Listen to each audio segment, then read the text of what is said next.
Bonjour à tous, donc dans cette vidéo je vais vous montrer comment parfaitement remplir bien à ras-bord, très correctement les bobines de moulinet pour avoir de bonnes performances au lancer et surtout pour pas gaspiller non plus de matériel, du fil et de la tresse. Donc tout d'abord je vous présente un petit accessoire que je me suis fabriqué, c'est un socle en plomb dans lequel j'ai vissé une tige coudée qui permet de fixer une bobine avec un écrou. Donc la bobine elle est libre de tourner et ça va me servir de dévidoir pour enrouler ma ligne. Donc là j'ai une tresse de 10 centièmes que je veux monter sur ce moulinet que j'ai fixé sur une vieille canne à pêche. On a besoin du passage dans un anneau de canne pour enrouler le fil. Donc cette tresse, je voudrais qu'elle soit bien à ras-bord, mais si je la bobine directement sur ce moulinet, eh ben, j'aurai pas assez de matière, la bobine ne sera pas bien remplie, la tresse ne se dévidera pas correctement. Donc il va falloir mettre sous la tresse ce qu'on appelle du backing. Donc pour ça, vous allez chez Decathlon et j'utilise, ça c'est du 30 centièmes, j'ai aussi je crois du 25, voilà, du 25 ou du 30 centièmes de chez Decathlon. Donc ça va très très bien, ça coûte rien, c'est une bobine de, alors, combien de mètres, 30 centièmes, 250 mètres, je crois que ça coûte 2 euros. Donc pour faire du backing, ça va très très bien. On peut même l'utiliser pour pêcher, c'est pas du fil de très très haute qualité, mais ma foi ça pourrait aller. Voilà, en tout cas pour faire du backing, c'est génial. Decathlon, Caperlan, 4x4, ça coûte rien et ça remplit très bien le fond des moulinets. Alors une obligation toujours, en dessous de la tresse, si votre moulinet n'est pas équipé ici d'une bague en caoutchouc, certains moulinets sont déjà équipés d'origine, il faut toujours mettre au moins une dizaine ou une quinzaine de tours de bobine de nylon en dessous de la tresse. Sinon, ce que vous risquez, c'est que toute la tresse entière se mette à tourner autour du noyau de votre bobine et vous n'aurez plus aucun moyen de récupération.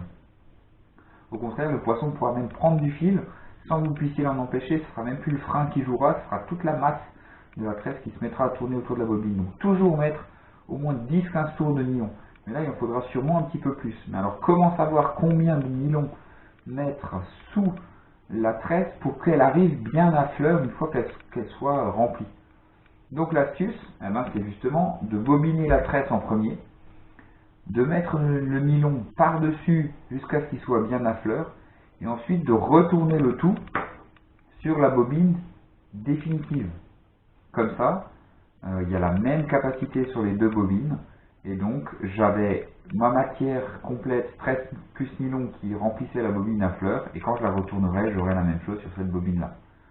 Voilà l'astuce, et donc maintenant, il n'y a plus qu'à faire ça. On fixe la tresse à la bobine, on la mouline, on fait un nœud de raccord, on complète avec du nylon, et ensuite on retourne tout ça sur l'autre bobine. Donc voilà, je vais essayer de filmer ça un petit peu, après je vous le passerai en accéléré.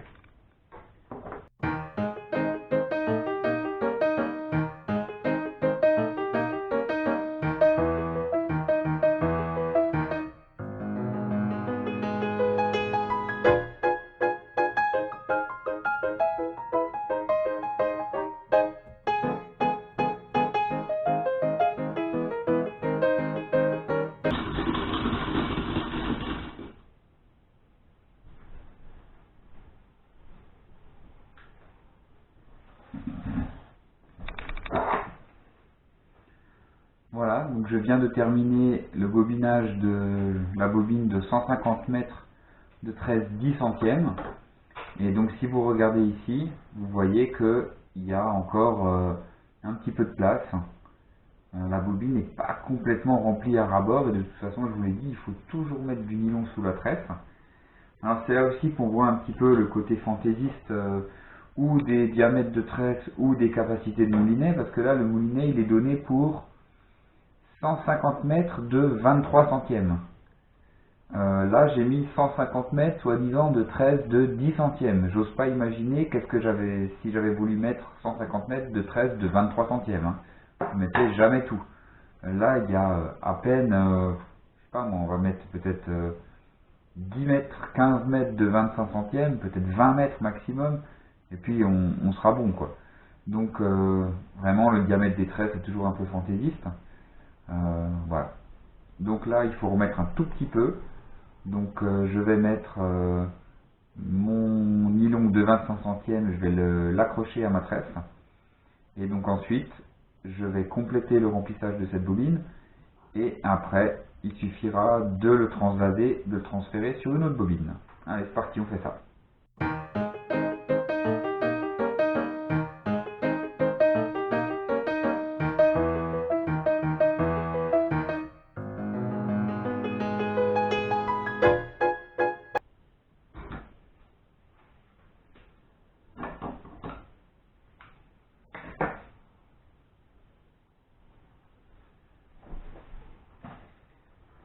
Voilà, donc là la bobine est remplie selon moi relativement correctement. Il ne faut pas que ça soit trop rempli non plus, sinon ça a tendance à se dévider tout seul. Vous voyez là ça commence déjà un petit peu avec le nylon.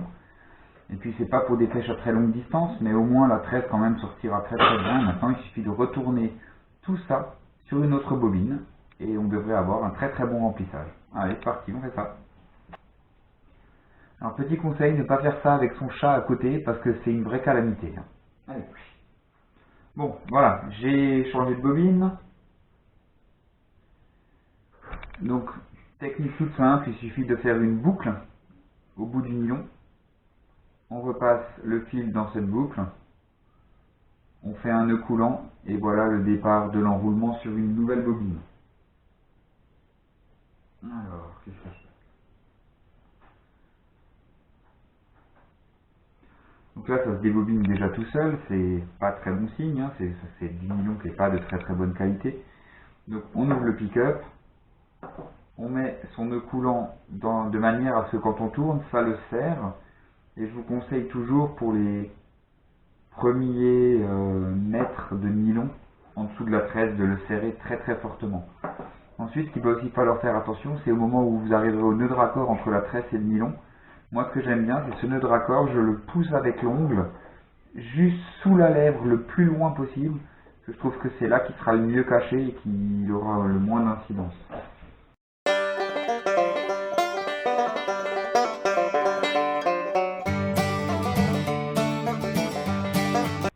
Donc voilà, j'arrive au nœud de raccord. Je vais cacher le nœud de raccord juste au-dessus, sous la lèvre, le plus possible.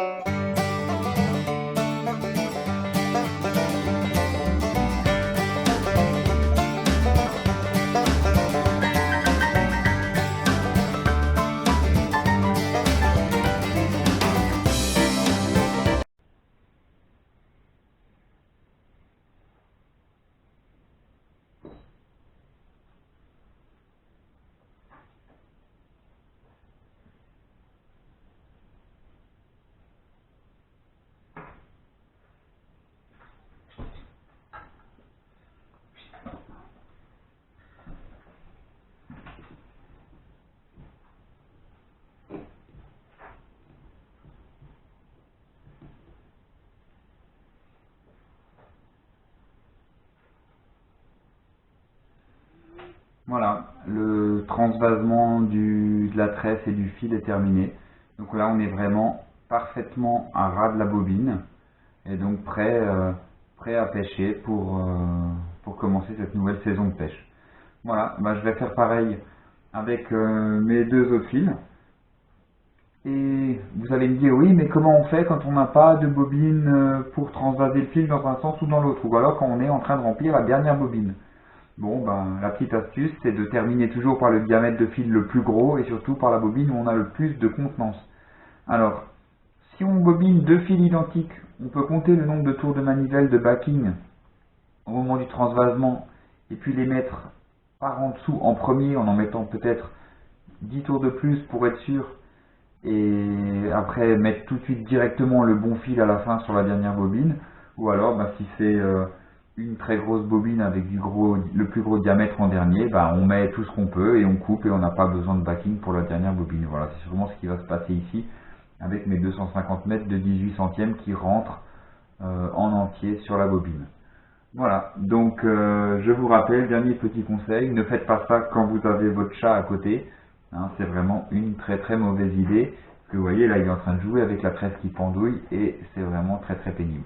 Voilà, et ben, j'espère que ça vous aura servi pour vos prochains remplissages de moulinet. À bientôt.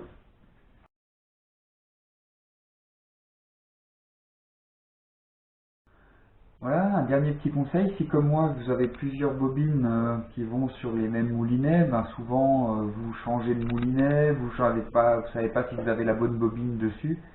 Un petit conseil que je vous donne aussi, si vous avez par exemple là ces deux fils de même référence mais pas de même diamètre. Bon, alors c'est toujours difficile à 2/100e près de s'y retrouver comme ça.